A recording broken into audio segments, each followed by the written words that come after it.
Hi everyone, it's Gordon and Mickey, and we're out at Pitt Dike area, which is right near Pitt Lake. And I apologize right away, you're going to hear likely some airplanes. There's a small airport nearby. They're frequently flying overhead, and then there's actually, much to our surprise, a shooting range farther down the way, because we can hear shots from that on occasion. So apologize for any additional noise in the video. So the most common question I think that we get on our channel is often about the boat that you see in a lot of our videos, primarily our Packraft. And often people ask and refer to it as a kayak, but it's not, it's a Packraft. We do have kayaks, but we rarely use those. So what we thought we would do is just do a little overview of the Packraft that we do use. And if you're not interested in that, we'll put a timestamp down below and show you where our video starts of a trip I did yesterday out this way. I went up through Widgeon Slough up to an area called Widgeon Falls, so it was a paddle and a hike. So we'll share that with you, and as I said, if you're not interested in the beginning part of the video, you can move directly to the paddle. It was a lot of fun. It was just a magical day.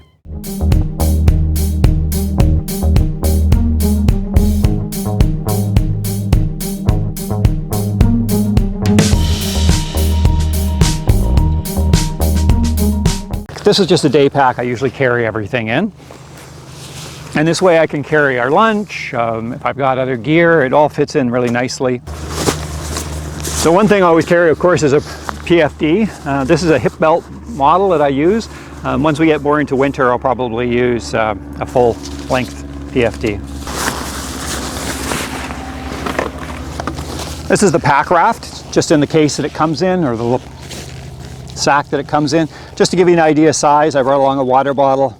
You can see, just in terms of comparison, it's like 1, 2, maybe 3 times as high. It's about the size of a small 2-person tent. I'll pull it out in a few minutes. Also, of course, you need to have a paddle, and we tend to use this paddle frequently. It breaks into 4 sections, which is handy. So this is an Aqua Bound paddle, and it's the Aqua Bound shred, and it's carbon. It's 210 centimeters. You can buy some shorter, some longer. It's an accessory that you can buy. It doesn't come with the Packraft. So here's how the paddle goes together. Very straightforward.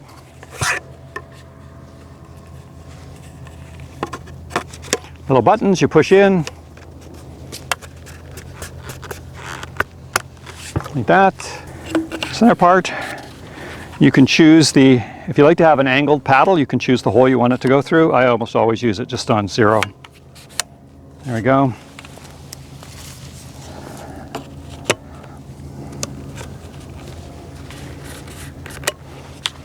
There. Nice and light, very strong. Love this paddle. So the Packraft we use is an Alpacka Packraft, and it's the Alpaca Explorer 42. So in terms of weight, it's about 8 pounds. And we'll show the specs and access to the Alpaca website if you're interested. The boat itself holds 2 people for short trips. So often on our trips, you'll see Mickey and I paddle, and usually we're not usually in the water for more than, say, 60 to 90 minutes. With 2 people, I'm 5'10", Mickey's 5'5", so we fit fine in the Explorer for a short paddle. If you're just across a lake, or something that we do is go for a short paddle and then a hike, it works perfectly well. It would be really good for anybody that's carrying extra gear, so if you're in a longer trip, or if you want to have a dog come out with you, it's a nice sized boat. I find with myself in it, it actually has lots of room.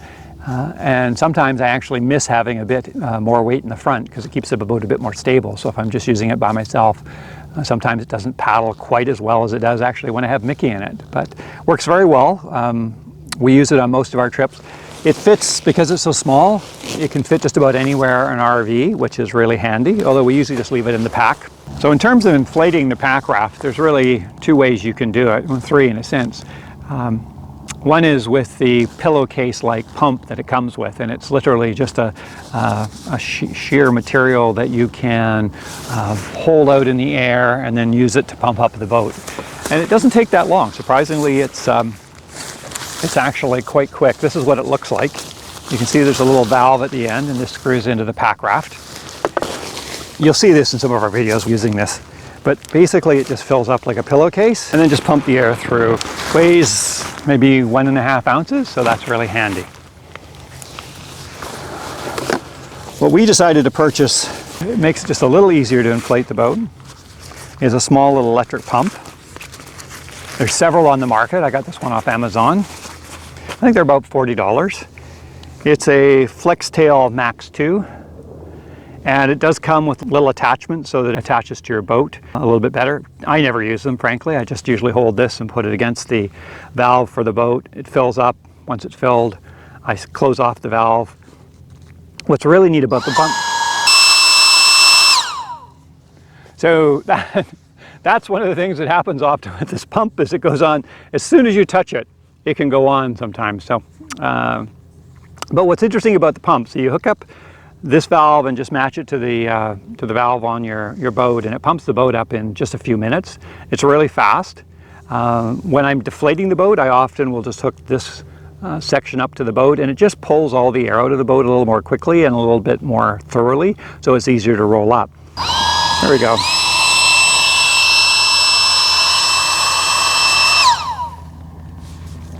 Very handy. I'd say the only negative thing is just that it is loud. There are times where if it's early in the morning and I'm near where a campsite is and I haven't inflated the boat, I will literally walk a half a kilometer away and then pump up the boat there and then come back to the campsite, rather than have this come on and potentially wake up Mickey or anybody else that happens to be sleeping within a couple hundred yards of where we're camped.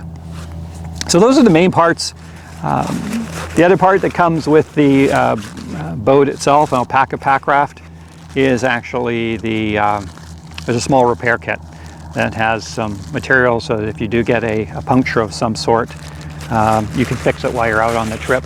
Tyvek tape can be used for anything from a small tear to a much larger hole in the boat, and you can put it on just about anywhere. So that's something I actually don't carry, but I probably should.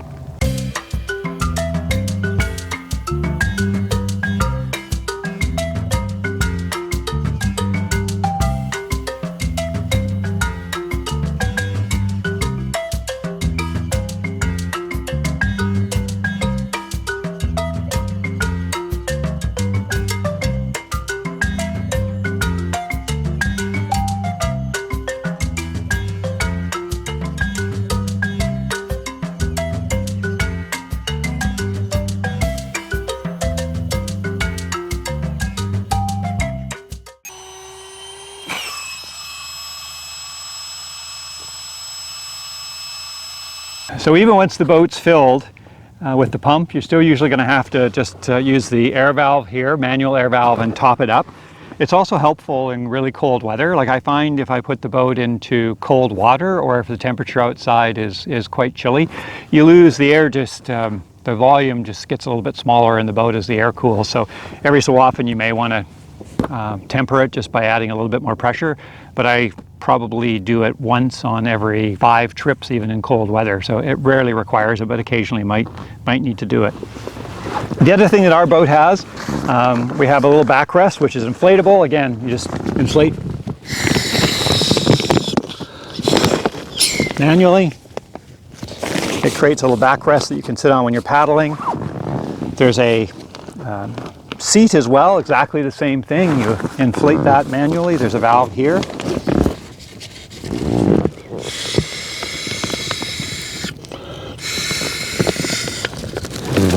Just gives you a little bit of, I'd put in more air typically, but it gives you some air so that you're above the cold floor. And then right up front, there's a similar pad that Mickey will use if she's in the boat. We'll tend to put air in this one, and then she sits down on it, and it gives her just a little bit of extra height at the front of the boat. Now, newer models of the Alpacka Packraft have some options that weren't available when we bought the boat. So you can buy something that's a cargo carrier. It's basically a zipper that goes in the front, and it lets you put gear inside the boat because you're using all this space and it's really just wasted space.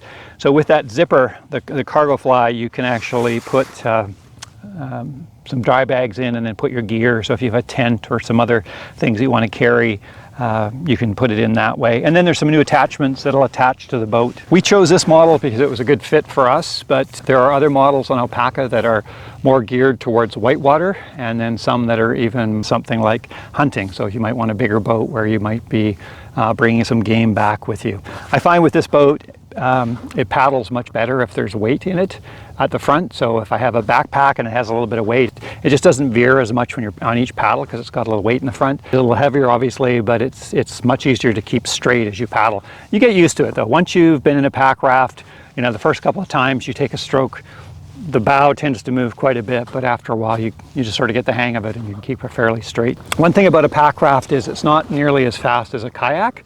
You can still paddle at a reasonable pace, but I don't know, if I was to guess, we're probably paddling at about 2/3 of the pace of a kayaker's pace. But it's still just so fun to be on the water. It fits into just about any small backpack. It's just so handy. We love this boat. I'd buy another in a minute. So that's an overview of our Explorer 42. We really enjoyed it. It lets us get out. It's so easy and it's so fast to get out, go for a paddle. And then quite frequently we go for a paddle and then we come back and we roll the boat up and we hike back out. Just a wonderful boat. So I hope you enjoyed the overview. And now we'll share with you a video I did yesterday, actually just over behind me, up to Widgeon Falls, a bit of a paddle and a hike, just a gorgeous day.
place is so shallow, even the Packraft hits bottom. There's my crane again. Current's a little stronger. Much harder to paddle and the water's not that deep again.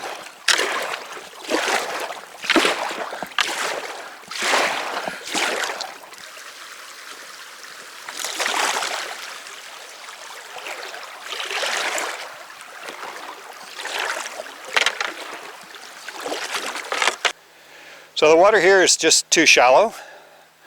I can't make it up that little section over there. So I'm going to walk from here over there and see if I can continue to paddle a little bit further. It's going to be impossible to keep my boots dry, unfortunately. So it's going to be wet feet for the rest of the day, I suspect. Beautiful and quiet, and then you hear an airplane. There's a small airport not too far from here, and there's a lot of people, I think, take flying lessons there. So nice. Mickey definitely has to come back out here with me. It's magical. I've seen eagles, crane. Crane kind of followed me along, actually. I can make it just as much, it's about fast walking, maybe even faster than paddling. Much of the land around here is protected. You're not supposed to go into the marshy areas. It's protected between, I think, the federal government and the provincial government. Try and not get too much water in the boat. That way at least I can keep one part of my body relatively dry. Oh, there we go. That's better.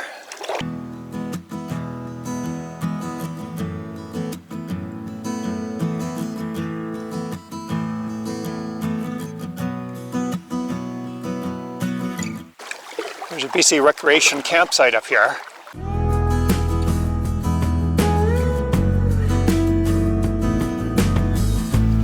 COVID warnings everywhere.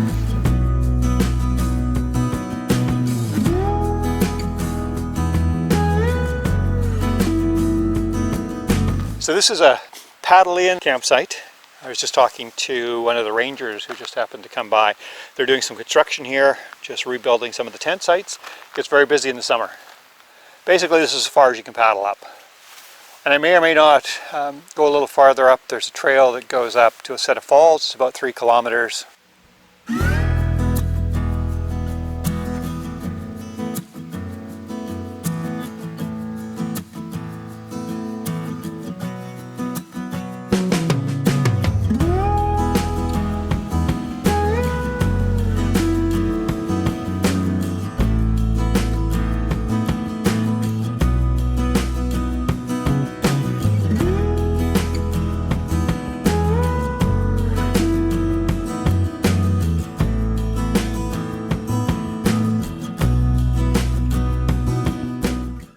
I'm going to go the trail. Maybe come back on the road.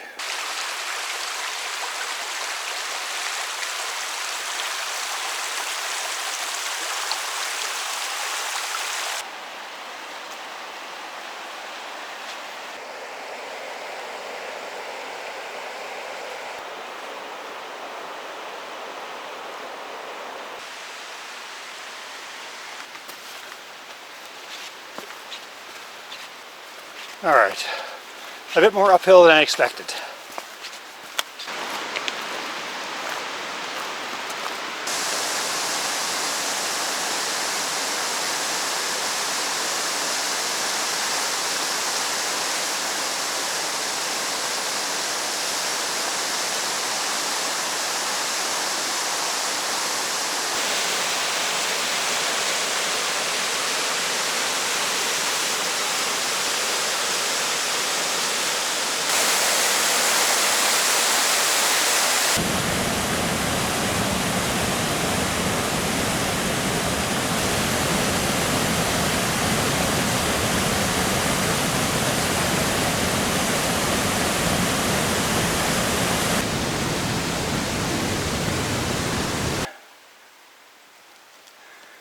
The Widgeon Lake trail is closed. I don't know why. Too much farther to go today. It's in the mountains. Okay, that's my boat and paddle.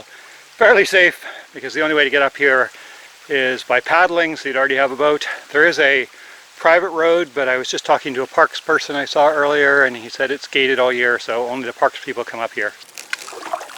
So Pitt Lake is tidal, and what's happened since I've come in is the tide has come in as far as it can. So there's quite a bit more water. I just went through the section I had to walk through previously, paddled through with 2 or 3 inches to spare. The only negative thing is there's no current now to help me on the way out. And this is the section I could barely paddle through coming up. The water was so shallow. Now it's probably, a couple feet deep. Easy. If it wasn't for the airplanes, it'd be gorgeous. Still gorgeous.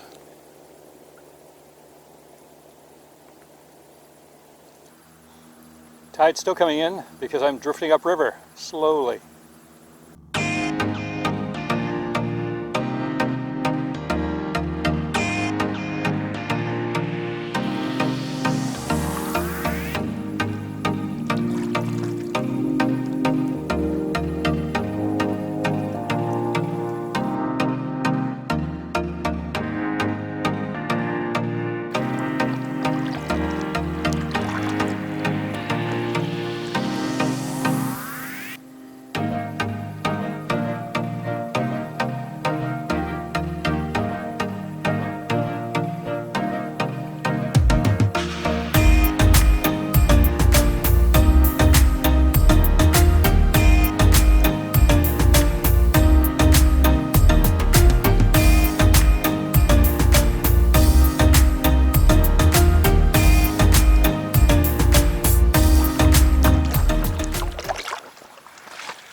Boat wake. One of the fishing boats went up the lake a few minutes ago. All right, back to where I launched. Look at those mountains. Just amazing. Gorgeous. All right, done. What a great day, magical day. Thanks everyone, thanks for watching, and hope you enjoyed this video. As Mickey would say if she wasn't right behind the camera right now, please give us a thumbs up if you enjoyed the video, and if you haven't already done so, please subscribe.